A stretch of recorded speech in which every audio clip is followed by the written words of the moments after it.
Hello guys, कैसे हो आप लोग। आशा करते हैं आप लोग अच्छे होंगे। तो आज तीज है, आप सभी को हैप्पी तीज।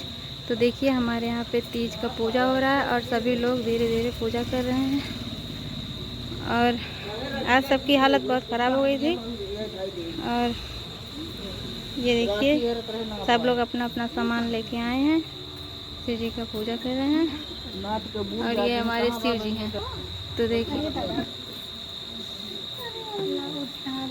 और देखिए सब लोग कंटिन्यू पूजा कर रहे हैं बारी बारी से।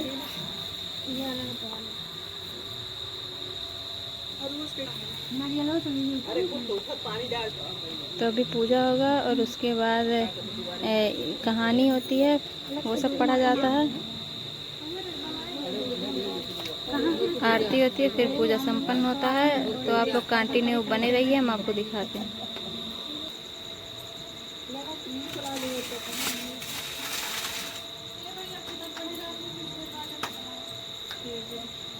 अरे जब डांस करे तो बताओ। अभी ना परिवार बिछाना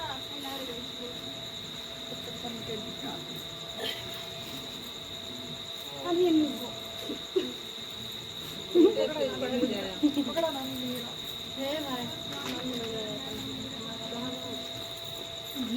मेरे पढ़ते लगातार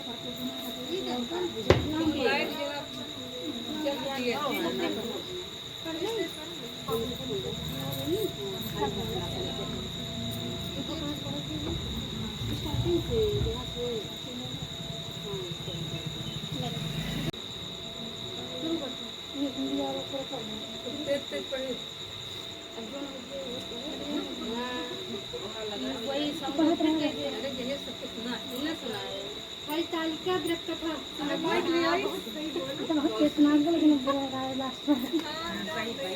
पूजन करने के बाद कथा सुने। सूत जी कहते हैं, मंदार की माला से जिन पार्वती जी का केशपाश अलंकृत है और मुंडों की माला से जिन शिव जी की जटा अलंकृत है, जो पार्वती जी दिव्य वस्त्र धारण की हैं और जो शिव जी दिगंबर नंगे हैं, ऐसे श्री पार्वती जी तथा शिव जी को प्रणाम करता हूँ।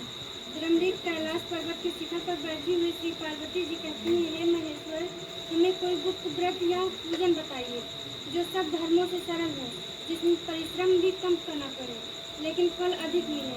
हे नाथ, यदि आप मुझ पर प्रसन्न हो तो यह विधान बताइए। हे प्रभु, किस तप व्रत या दान से आदि मध्य और अंत रहित आप जैसे महाप्रभु हमको प्राप्त हुए हैं। शिव जी बोले, हे देवी सुनो, मैं तुमको एक व्रत जो मेरा सर्वस्व और छिपाने योग्य है लेकिन तुम्हारे प्रेम में बतलाता हूँ।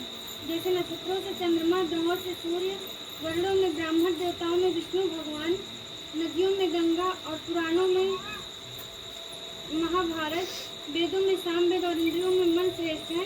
सब पुराण और वेदों का सर्वस्व जिस तरह कहा गया है, मैं तुम्हें एक प्राचीन व्रत बतलाता हूँ। एकाग्र मन से सुनो। जिस व्रत के प्रभाव से तुमने मेरा आधा आसन प्राप्त किया है वह मैं तुमको बतलाऊंगा, क्योंकि तुम मेरे प्रेयसी हो। भाद्रपद मास में हस्त नक्षत्र से युक्त शुक्ल पक्ष की तृतीया तिथि को उसका अनुष्ठान मात्र करने से स्त्रियां सब पापों से मुक्त हो जाती हैं। हे देवी, तुमने आज से बहुत दिनों पहले हिमालय पर्वत व्रत को किया था। यह वृत्तांत मैं तुमसे कहूँगा। पार्वती जी ने कहा, हे नाथ, मैंने क्यों यह व्रत किया था, यह सब आपके मुख से सुनना चाहती हूँ। शिव जी ने कहा, महावर्ष के उत्तर की ओर एक बड़ा रमणीक और पर्वतों में श्रेष्ठ हिमवान नामक पर्वत है। उसके आसपास तरह तरह की भूमियाँ हैं, तरह तरह के पशु उस पर निवास करते हैं। वहाँ पहुँचकर गंधर्वों के साथ बहुत से देवता, सिद्ध, चारण, पक्षीगण सर्वदा प्रसन्न मन से विचरते हैं। वहाँ पहुँचकर गंधर्व गाते हैं, अप्सराएं नाचती हैं। उस पर्वतराज के कितने ही शिखर ऐसे हैं कि जिनमें स्फटिक, रत्न और वैदूर्य मणि आदि की खानें भरी हैं। यह पर्वत ऊंचा तो इतना अधिक है कि मित्र के घर की तरह समझकर आकाश का स्पर्श किए रहता है। उसके समस्त शिखर सदैव हिम से आच्छादित रहते हैं और गंगा जल की ध्वनि सदा सुनी। 64 वर्ष तक सूखे पत्ते खाकर रही। माघ मास में तुम जल में बैठी रहती हो और बैसाख की दोपहरियों में पंचाग्नि तापती थी। श्रावण के महीने में जल बरसता तो तुम भूखी प्यासी रहकर मैदान में बैठी रहती थी।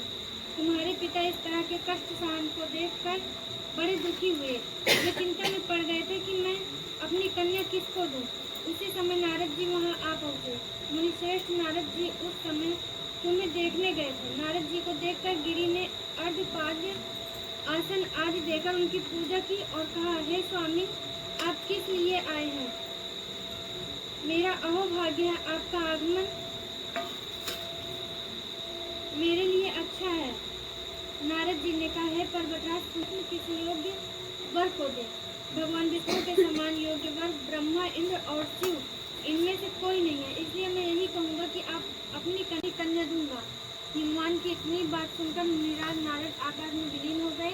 वे पीताम्बर, शंख, चक्र और गदाधारी भगवान विष्णु के पास पहुँचे। वहाँ उधर हिमवान ने पार्वती के पास जाकर कहा कि हे पुत्री, मैंने तुम्हें भगवान विष्णु को दे डाला। तब पिता की बात सुनकर तुम बिना उत्तर दिए ही अपनी सखी के घर चली गई। वहीं जमीन पर पड़कर तुम बड़ी दुखी होती हुई विलाप करने लगी।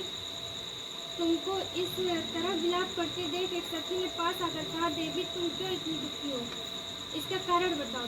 तुम्हारी जो कुछ इच्छा होगी मैं यथाशक्ति उसको पूरा करने की चेष्टा करूंगी, इसमें कोई संशय नहीं है। पार्वती बोली, मेरी जो कुछ अभिलाषा है उसे तुम प्रेम पूर्वक सुनो। मैं एकमात्र शिव जी को अपना पति बनाना चाहती हूँ, इसमें कुछ भी संशय नहीं है। मेरे इस विचार को पिताजी ने ठुकरा दिया है, इससे मैं अपने शरीर को त्याग दूंगी। पार्वती जी की इस बात को सुनकर सखियों ने कहा कि शरीर का त्याग न करो, चलो किसी ऐसे वन में चले जहाँ पिता को ना पता चले। ऐसी सलाह कर तुम ऐसे वन में जा पहुँची। उधर तुम्हारे पिता घर घर तुम्हें खोजने लगे। दूतों द्वारा भी खबर लेने लगे कि कौन देवता या किन्नर मेरी पुत्री को हर ले गया। उन्होंने मन ही मन कहा, मैं नारद जी के आगे प्रतिज्ञा कर चुका हूँ कि अपनी पुत्री भगवान विष्णु को दूंगा। ऐसा सोचते सोचते हिमवान मूर्छित हो गए। गिरिराज को मूर्छित देखकर सब लोग हाहाकार करते दौड़ पड़े। जब होश हुआ तो सब पूछने लगे कि गिरिराज, आप अपनी मूर्छा का कारण बताइए। हिमवान ने कहा, आप लोग मेरे दुख का कारण सुने। न मालूम कोई मेरी कन्या को हर ले गया है। ऐसा नहीं हुआ तो उसे किसी काले सांप ने काट लिया या सिंह खा गए होंगे। हाय हाय, मेरी बेटी कहाँ गई? किसी दुष्ट ने मेरी पुत्री को मार डाला। ऐसा कह के वायु के झोंके से कांपते हुए वृक्ष के समान कांपने लगी। हे मंगले, सब अर्थों को देने वाली है देवी, हे शिवरूपे, आपको नमस्कार है। हे शिवरूपे, आपको सदा के लिए नमस्कार है। हे ब्रह्म रूपिणी, आपको नमस्कार है। हे जगतदात्री, आपको नमस्कार है। हे सिंहवाहिनी, संसार के भय से भयभीत मुझ दीन की रक्षा करो। इस कामना की पूर्ति के लिए मैंने आपकी पूजा की है। हे पार्वती, पार्वती के पुत्र गजानन झूले रहे पालन। पार्वती के पुत्र गजानन झूल रहे पालन। सोने के तेरो बना पालना, सोने का तेरो बना पालना। रेशम लागल डोरी गजानन झूल रहे पालन। हे पुत्र गजानन झूल रहे पालन। पति मगन है कार्तिक मगन है, गौरा में ऐसा क्या बल है जिसमें भोला मगन है। गौरा में ऐसा क्या बल है जिसमें भोला मगन है। गौरा में ऐसा क्या बल है जिसमें भोला मगन है। गौरा में ऐसा क्या बल है जिसमें भोला मगन है। अरे तीन पत्तों में क्या बल है जिसमें भोला मगन है। अरे तीन पत्तों में क्या बल है जिसमें भोला मगन है। तो दोस्तों, यहाँ पे डांस वगैरह सब कुछ चल रहा था और यहाँ पे म्यूज़िक चल रहा था, इसी वजह से हमको वॉइस ओवर करना पड़ा। तो आपको ये व्रत, ये पूजा सब कुछ कैसा लगा, आप लोग कमेंट करके ज़रूर बताइएगा।